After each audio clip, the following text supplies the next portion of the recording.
Hello everyone, and welcome to this review of my Sheaffer Balance 2 fountain pen. This is a modern pen which was relaunched in 1998 and ran as a limited edition for about a year and a half or so. Obviously this is inspired by the original Sheaffer Balance design. As you can see here, it's a little bit bigger, however the Sheaffer Balance came in a variety of different sizes. The biggest thing about this pen is, of course, the looks of it. It is a stunning pen to look at. This is in the Aspen design.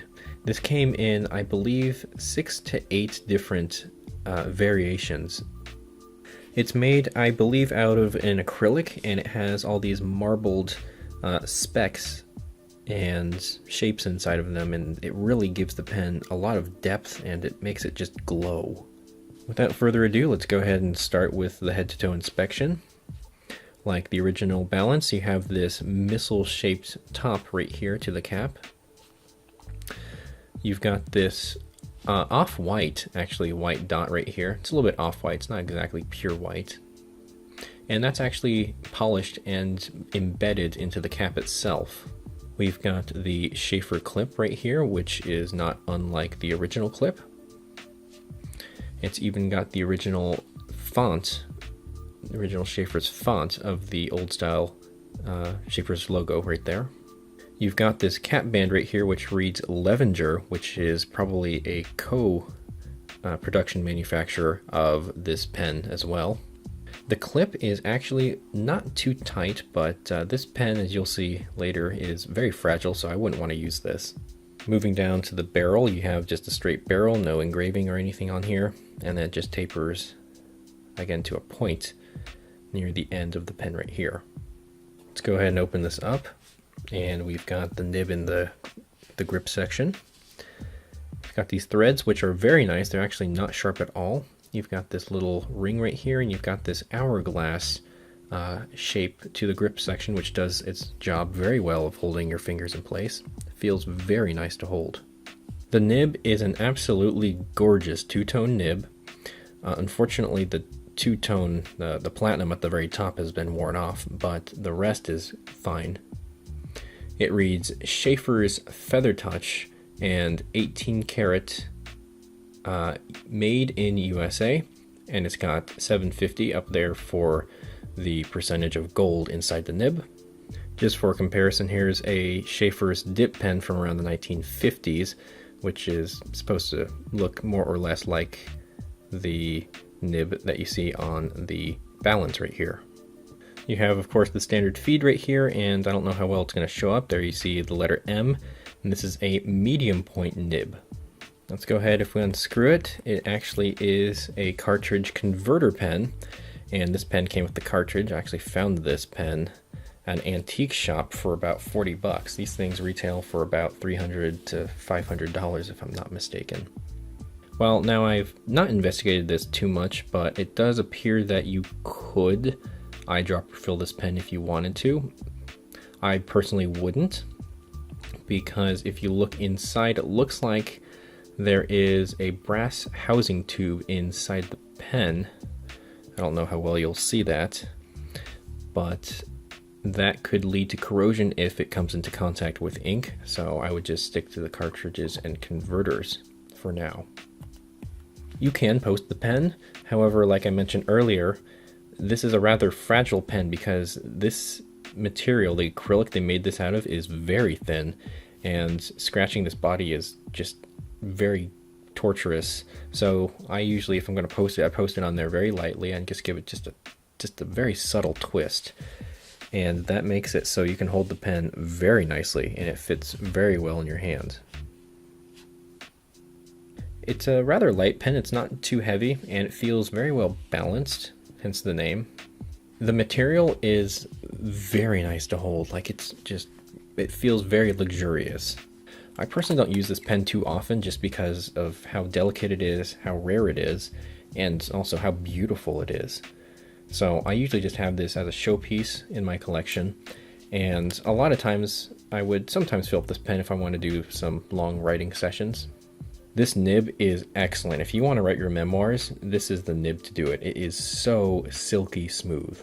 So speaking of the nib, let's go ahead and ink it up and do a little bit of a writing sample. I am using Waterman's Inspired Blue ink, and I'm not going to fill the pen, rather I'm just going to dip the pen in the ink and write from there. And of course I am using Clairefontaine graph paper.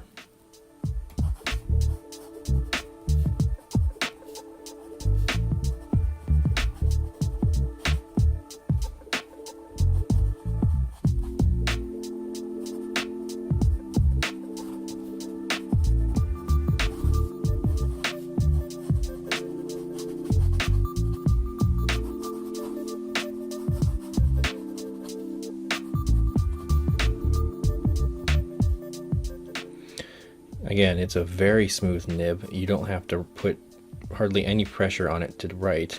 I can just let the pen do gravity and it'll write on its own. It's just so fluid, especially on this paper. It's just butter.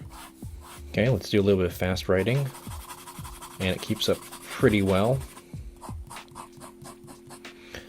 Flex wise, it's a pretty stiff nib. You can probably squeeze out a little bit of flex in here, as you see here, but again, this is meant more or less for writing. It's not meant for flexing, so if you want to do flexing, you can get yourself a Waterman or something like that.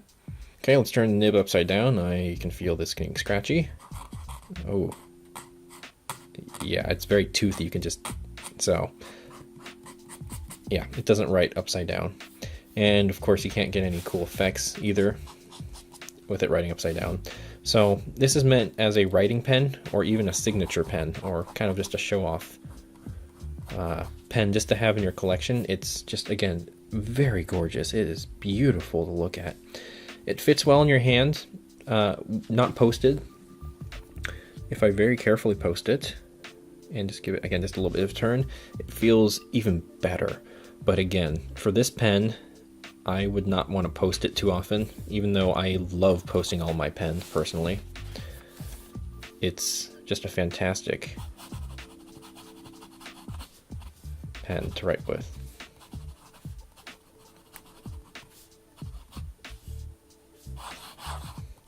Okay, so now time for the pros and cons time. Things I like about it, things that I don't like about it. Starting to sound like Stephen Brown. There's a lot of stuff to like here. It's a good size. It's beautiful. I don't know any other pen that looks as gorgeous as this one. It's made very well. It's not too heavy. They have put a very good nib on here. The ink flows very nicely and reliably. It posts nicely. And it's just an overall very good pen. Things I don't like about it, or things I think could be improved. First of all, I wish this was a little bit thicker, the cap. The material is very thin, which really prevents me from writing with the pen the way I'd like to write with it. But other than that, no, there's really nothing else that I think could be improved. It is a fantastic pen. They've done their homework. They've done a very good job designing it. It feels very high quality.